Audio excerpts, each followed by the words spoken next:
Hello, my name is Trey, and welcome to Telos Bound. Before we begin, I'd like to plug our Patreon. We currently only have one tier open, and it's $2 a month and gives you access to the AMA channel in our Discord, and the ability to pose questions, with at least one of them being answered in our monthly AMA video. You also receive a PDF copy of my book, Aphasis, The Impossibility of Subjectivity, along with inconsistent extra material, such as book reviews and essays. Starting in February, we'll be opening a few other tiers with many more benefits, so watch out for that. Thank you for watching, and now let's get to the video. Today's video is on Chad A. Haag's 2018 book, A Critique of Transcendental Memology, a peak oil philosophy of truth. This book was extremely influential on my own writing, and it without a doubt presents some of the most original philosophical ideas in recent history. So Chad is interested in the science of memology, which I believe is a term he coined. The term meme itself was popularized by the scientist and outspoken atheist Richard Dawkins, who uses the term to refer to units of cultural transmission which are subject to the laws of natural selection. Chad doesn't seem to necessarily have a problem with this definition, so long as we recognize that this sort of meme is ultimately superficial and what he will call a shallow meme. A shallow meme is distinguished from a deep meme, with the latter being the transcendental condition for the possibility and intelligibility of the former. The deep meme can also be understood as the form which underlies the contingent content which expresses the logic of the form. A shallow meme within any particular worldview only has meaning insofar as it corresponds with the logic of the deep meme, as the deep meme is the structural foundation of the worldview itself. To quote Chad, "I define shallow memes as ideas that spread from one mind to another. I define deep memes as the underlying structural forms to which shallow memes must have a minimal correspondence in order to be understood and accepted by the subject to whom they are spread, and that provide the underlying condition for the creative generation of new shallow memes in the first place." Unquote. Chad is more concerned with the deep meme due to the foundational role it plays within any particular worldview. Now, according to him, every deep meme can be expressed by a geometrical metaphor, and the particular shapes will be analyzed in the following section. For now, we should note that these shapes don't arise arbitrarily. In fact, they have a very concrete and material foundation. This foundation is the crucial resource of any given civilization, which provides the hard limit to any particular worldview. In modernity, oil is the crucial resource, and because of its incredible efficiency and our ability to extract it from the earth for what seems like forever, we have the illusion that infinite technological progress is possible. The irony is that while the hard limit, or crucial resource, provides the horizon of limitation for any particular worldview, fossil fuel modernity experiences itself as limitless.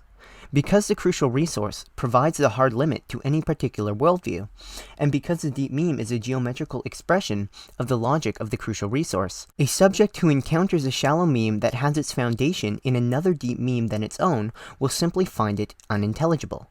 For example, while for many medieval mystics, the idea of the soul's return to its origin in eternal rest was the highest conceivable ideal, in modernity, this idea of eternal rest is one of the greatest conceivable horrors. Here's a clip of Christopher Hitchens making this plain. It will happen to all of us that at some point you get tapped on the shoulder and told, not just that the party's over, but slightly worse, the party's going on, but you have to leave. and it's going on without you. That's the reflection, I think, that most upsets people about their demise. All right then, because it might make us feel better, let's pretend the opposite. Instead you'll get tapped on the shoulder and told, great news, this party's going on forever, and you can't leave.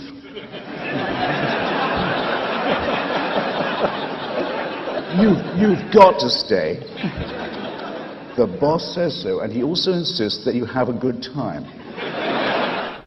Hitchens is obviously trying to show that the idea of eternal life in heaven as promised by various religions, notably Christianity, is absurd and not all that great after all. Now, the point Chad makes here is that the reason Hitchens finds the idea of heaven so miserable is not because he has attained to some higher level rationality than the medieval Christians. Rather, he and all of us exist within a worldview founded upon fossil fuels, which structures our subjectivity so as to favor infinite technological progress over something like eternal spiritual rest, to quote Chad once again. The incompatibility of these two worldviews is not merely a matter of having diverse contents, such that the two worldviews form two non-overlapping sets of concepts with no common shallow meme. In fact, the incompatibility between the two worldviews is the most apparent precisely when the shallow meme is interpreted radically differently in each worldview, because the underlying deep meme provides an inherent structural twist that distorts any content within its view to fit an underlying geometrical prejudice." Unquote. So now let's talk about the different deep memes that Chad lays out in his table of worldviews, as I like to call it. As mentioned previously, the deep memes express the logic of the crucial resource, and these logics can be represented geometrically. Let's begin with the hunter-gatherers. Within their worldview, nature is anthropomorphized and culture is naturalized. There is no hierarchy that is posited between the two. They both intermingle within the level plane of reciprocity. There is a natural equilibrium which the hunter-gatherer subject doesn't attempt to imbalance, and even if it knew it could, it would likely be unable to, due to its lack of access to technology. Now, agrarian people introduce culture and civilization, and make a distinction between them and the natural world. They prefer stability, and their essential concept is completion. This completion is reflected in the circle, which is the geometrical metaphor that expresses the logic of agrarian life. This life consists of the repeating cycles of seasonal harvesting, which must occur every year in an ordered and consistent manner in order to avoid famine. The concept of perfection in the agrarian world is based upon the notions of completion, order, and repetition, which is reflected in the Platonic forms and Dante's presentation of the Holy Trinity as three equally large circles. Now, modernity believes in progress, with its deep meme being that of the infinite ray. This form of subjectivity is only made possible by the discovery of fossil fuels. Fossil fuels are what allows for the transition away from the ordered and repetitious agrarian economy to that which presupposes the notion of ever-increasing profits and technological development. This creates the illusion that infinite progress with finite resources is possible. This illusion provides the basis for many modern fantasies of a future technological utopia, one example being Ray Kurzweil's notion of the singularity, which would essentially be a heaven without God. Unlike the heaven of the Christian mystics, in which the soul completes its circular movement and returns to its origins, Kurzweil imagines a future in which our experience of pleasure is still fundamentally mundane enjoyment, just amplified by technology. According to Chad, the type of existence made possible by fossil fuels is inherently unsustainable, and the main reason is peak oil, which he claims we hit in 2005. From my limited understanding, peak oil simply refers to the moment when we hit the max amount of petroleum which we are able to extract from the earth, resulting in a permanent decrease in its extraction.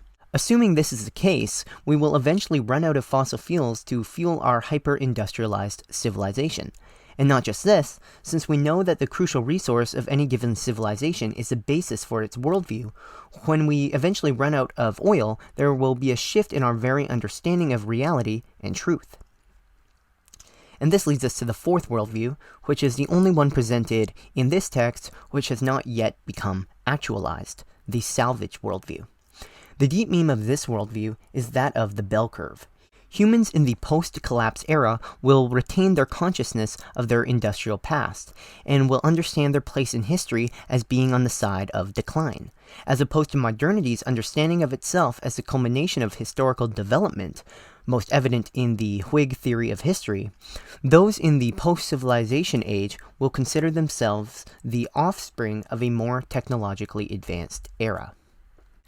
Now let's talk more about the significance of the deep meme and the effects it has.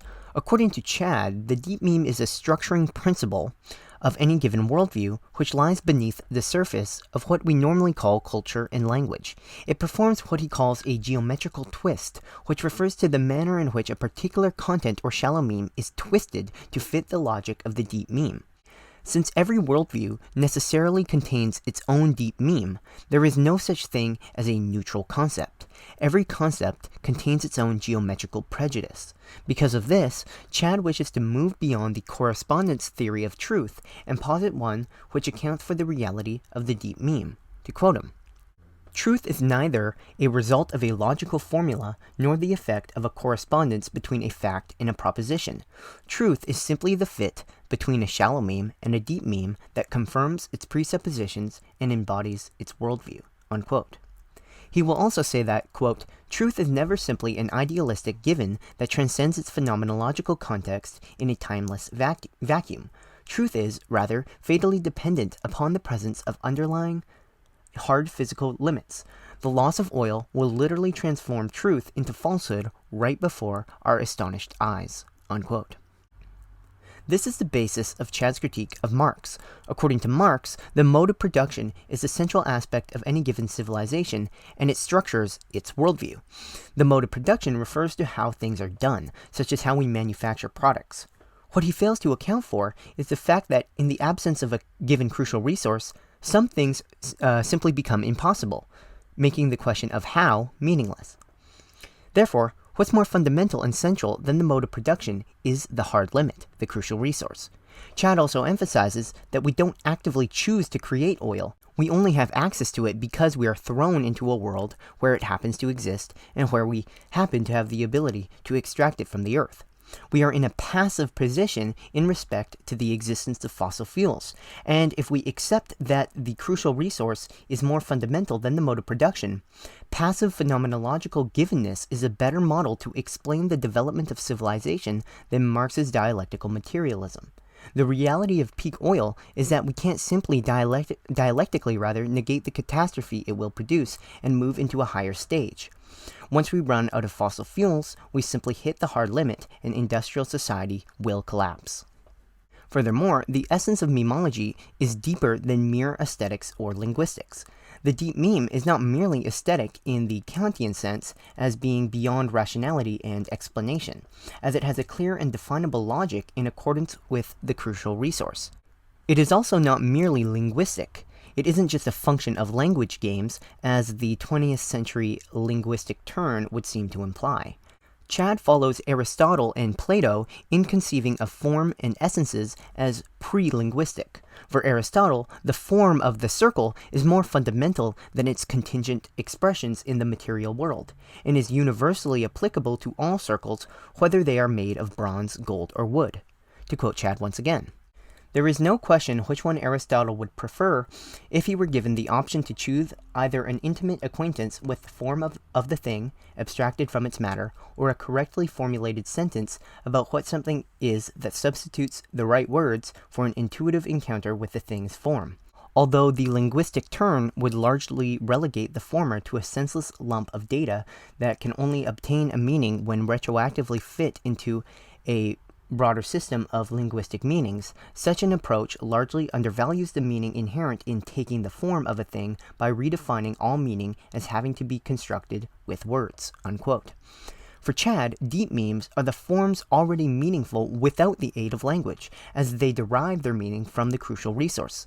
Understanding the world on this formal or deep mimetic level is necessary if we are to grasp the truth, as there is no truth outside of a mimetic context. Quote, "In fact, a machine which consumes many times its weight in fossil fuel resources just to be produced, and then burns an unspeakable amount of fuel over its lifetime to accomplish tasks formerly done by humans with hand tools for a fraction of the energy cost, is only intelligible as fitting the deep meme that promises an infinite return on investment is possible from a finite input. A machine is therefore inherently memological and can only be interpreted as a shallow redundancy of the deep meme of fossil fuel era linear progress." Unquote. After taking into account the deep meme, there occurs a radical reversal in the way we typically understand memes.